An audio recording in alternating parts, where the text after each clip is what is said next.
Kakapsat, good morning. Good morning sa inyong lahat. Ito guys ang ulam namin. Ginisang repolyo.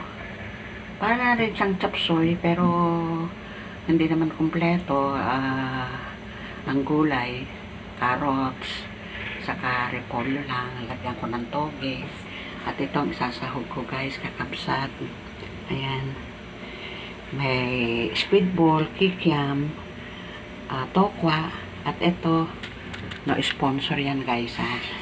Yan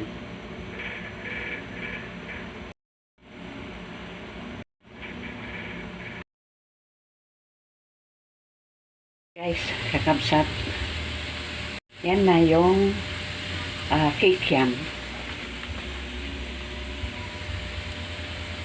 Piniprito ko muna. Mabango itong kikiam na to. Hindi gaya nung iba. Ito mabango eh. Yung nabili ko kasi may tatak na original. Kaya siguro yan yung talagang kikiam. Hindi mabantot. Ito naman ay yung squid ball. Susunod ko yung tokwa. Ano guys, kakabsat. Binigisa ko na. Ihuhuli ko itong toge.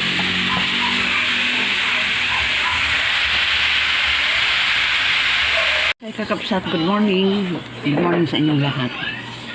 Ito guys, nag-almusal ako. Si Papa Roll ay uminom lang ng kanyang tsaa.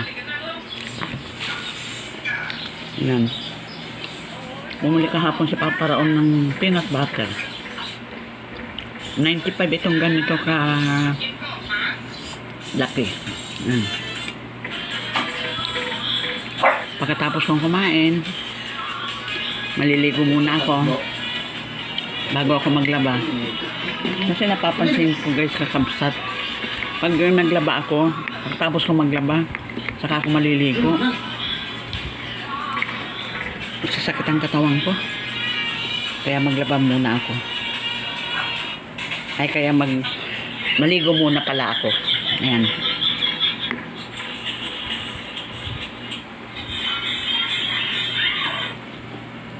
Saka na ako maglalaba. May ikot naman na rin yung washing eh. Magluluto ako ngayon ng pansit canton. Kasi nagpapaluto si Albert. Birthday daw ng lola niya. Ayan. Gumawa na rin ako ng palitaw. Ayan, lulubog lilitaw. Ayan. Lumitaw na. Ibig sabihin, luto na yan. Na yung pansit canton. Malapit na maluto. Kakabsat, kararating lang namin. At bumili na lang kami ng Chicken Joy. Ayan. Ito naman kay Albert. Mawala na lang daw tayo. Kakabsat, lakas ng ulan. Gunin ko sana yung mga sinampay ko dyan kanina. Eh, kinuha na pala ni Papa Raul. Akala ko hindi niya pa kinuha. Ayan,